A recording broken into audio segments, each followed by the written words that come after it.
Ustazah Intan, Ya, seperti kita tahu sekarang ini jilbab sudah diterima banyak oleh kaum muslimin gitu ya, sudah banyak yang menggunakan. Kaum Bahkan, muslimah. oh ya, muslimah ya, muslimah kalau perempuan ya. yang mengenal muslim Muslimin dan muslimah juga sudah masyarakat pada Iya. umumnya. akrab gitu ya. Iya. Bahkan mungkin di iklan-iklan kayak itu sudah banyak yang kemudian menggunakan jilbab.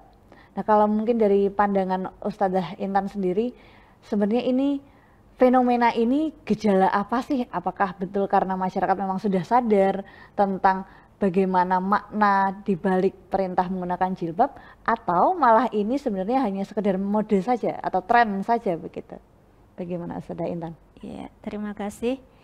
Jadi kalau kita mengamati fenomena bahwa jilbab sekarang semakin populer di masyarakat begitu ya, bahwa jilbab sebagaimana tadi ulasan Pak Ustadz Asyad ya, itu adalah simbol dari identitas diri kita sebagai seorang muslimah yang mulia, yang merdeka, yang tidak boleh diganggu yang lainnya gitu. Karena jilbab adalah fungsinya sebagai fungsi perlindungan bagi kita kaum perempuan maupun bagi masyarakat kita pada umumnya.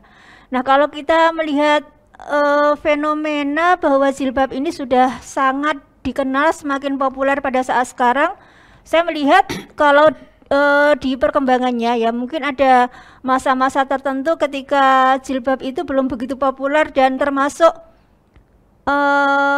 perempuan-perempuan Islam belum menggunakan jilbab secara sempurna gitu ya. Karena dulu memang pernah ada satu periode jilbab itu dimaknai sebagai hanya sebatas kerudung gitu ya. Kerudung yang ditutupkan di kepala sementara dada kita masih terlihat gitu. Ada masa-masa semacam pengertian semacam itu. Dan ketika kemudian ada kesadaran bahwa umat Islam harus kembali kepada Al-Quran dan Al-Hadis, kemudian terjadi penafsiran-penafsiran, interpretasi kembali terhadap budaya yang selama ini dilakukan oleh kaum muslim, termasuk kemudian redefinisi tentang jilbab itu merujuk kembali kepada dulu yang dicontohkan oleh Rasulullah, karena dalam perkembangannya pengertian jilbab itu pernah mengalami perubahan.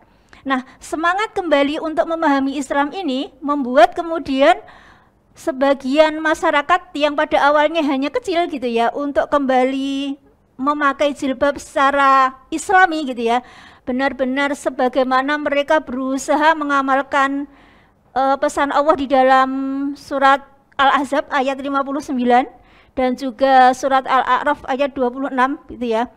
Jadi jilbab itu kalau di surat Al-A'raf ayat 26 disebutkan bahwa qad anzalna alaikum libasa yuwari sawatikum warisa gitu ya. Jadi Allah telah menganugerahkan pakaian yang bisa menutupi aurat gitu ya. Aurat adalah sesuatu yang membuat kita malu kalau dilihat orang gitu ya. Warisa dan juga sekaligus sebagai hiasan gitu. Jadi fungsi jilbab tadi adalah menjaga kehormatan kita dari rasa malu gitu. Juga sebenarnya tadi menjaga kehormatan masyarakat pada umumnya ya. Juga sekaligus dia adalah perhiasan gitu ya. Nah, ini menunjukkan bahwa jilbab itu adalah sebagai pelindung diri kita, dan itu disadari oleh kaum muslimin pada umumnya bahwa konsep berjilbab bagi perempuan perlu kita terapkan secara kafah gitu ya, secara sempurna, bagaimana jilbab itu mampu melindungi perempuan dan dipraktikkan secara betul begitu. Jadi ketika Rasulullah dalam salah satu hadisnya yang diriwayatkan oleh istri beliau yaitu Siti Aisyah, ketika Asma binti Abi Bakar, jadi Asma itu adalah kakaknya Aisyah ya, datang kepada Rasulullah untuk menanyakan sesuatu. Nah, ketika datang, Asma ini memakai busana yang agak transparan sehingga memperlihatkan lekuk tubuhnya. Kemudian Rasulullah memalingkan pandangan dari melihat Asma. Maaf Asma, kalau perempuan sudah balik gitu ya, kalau sudah menginjak dewasa gitu ya, semua tubuhnya tidak boleh diperlihatkan gitu ya, kecuali wajah dan tangan gitu ya, sambil Rasulullah memberikan kode ini. Jadi semua tubuh perempuan ketika sudah balik maka harus ditutupi, kecuali wajah dan ini tangan gitu ya. Nah, kemudian disebutkan tadi sebagaimana dikutip Ustadz Asa di dalam surat Al-Ahzab ayat 59 nggih. Itu disebutkan bahwa dengan memakai jilbab maka zalika adna ayyurafna fala yu'dain. Karena dengan memakai jilbab itu maka perempuan Islam lebih mudah dikenali dan tidak akan diganggu gitu. Nah, ini sebuah pesan bahwa ketika kita memakai jilbab yang betul tadi tidak transparan, kemudian jilbab itu adalah pakaian yang longgar gitu. Jadi menjilbabi diri itu tidak hanya menutupkan sesuatu ya, tetapi dia tadi punya kriteria, tidak boleh transparan. Artinya kadang-kadang kan kita melihat kain gitu ya, mungkin secara fisik menutup ya, tetapi yang ditutup itu masih kelihatan gitu ya. Itu belum betul gitu ya. Dan juga menjilbabi itu tidak sekedar melilitkan gitu ya. Jadi jilbab itu harus longgar gitu ya, harus longgar, menutupi menjaga kehormatan diri kita sebagai perempuan.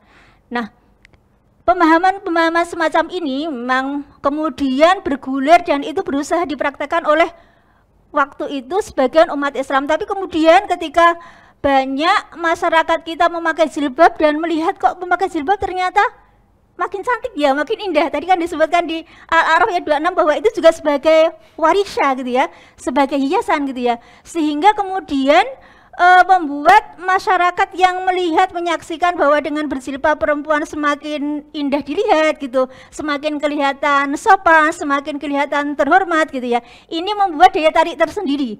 Sehingga mungkin ada beberapa yang pada awalnya para muslimah dan mungkin para laki-laki muslim ya mengajak istrinya, anaknya atau cucunya yang perempuan untuk berjilbab, awalnya adalah semangat kembali ke Islam, tetapi mungkin ada beberapa masyarakat kita yang memakai jilbab itu hanya sekedar mengikuti tren. Menurut saya itu tidak salah gitu ya. Nah, ini justru kesempatan peluang kita untuk mengajak saudara-saudara kita yang mungkin berjilbabnya baru sekedar mengikuti tren, wah trennya sekarang kok pada menutup aurat, memakai jilbab yang syar'i gitu ya. Hanya sekedar itu, mari itu menjadi kesempatan kita untuk berdakwah gitu ya, memberi edukasi, saling menasihati bahwa berjilbab itu tadi tidak sekedar menutup aurat kita secara fisik, tetapi juga menjaga kita sebagai perempuan ketika memakai jilbab juga selalu diingatkan bahwa saya sudah mendeklarasikan diri, memproklamirkan diri sebagai seorang muslimah yang berusaha kafah, maka saya harus selalu menjaga hati kita. Jadi kalau di dalam surat An-Nur ayat 31 itu kan kita diajarin bagaimana menjadi wanita, menjadi muslimah yang kafah itu dengan selain berjilbab di luar juga menjilbabi hati kita gitu ya. Jadi bagaimana kita diajarin untuk menundukkan pandangan ketika mungkin pandangan kita malah menimbulkan syahwat gitu ya. Dan juga menjaga kata-kata kita supaya kata-kata kita tetap wajar, tetap sehat, memberi semangat, bukan sebaliknya malah menimbulkan gairah yang justru menjatuhkan harga diri kita sebagai perempuan begitu ya. Jadi sebenarnya kalau kita konsep menjaga kemuliaan, kehormatan itu tidak hanya kehormatan diri kita, tetapi kehormatan orang-orang yang ada di sekeliling kita gitu ya. Jadi berjilbab adalah awalnya adalah semangat untuk mempraktekkan Islam secara kafah gitu ya. Kalaupun toh ada sekarang kita temukan saudara-saudara kita yang berjilbab secara mungkin hanya sekadar fisik, mari kita itu jadikan sebagai kesempatan kita untuk berdakwah, untuk mengajak mereka memahami, menghayati secara lebih mendalam apa sebenarnya pesan yang ingin dikemukakan Islam ketika jilbab itu diterapkan dalam kehidupan sehari-hari gitu ya. Terutama ketika kita bertemu dengan yang sebenarnya menutup aurat itu kan ada yang ketika kita berkumpul dengan muhrim dan non muhrim gitu ya.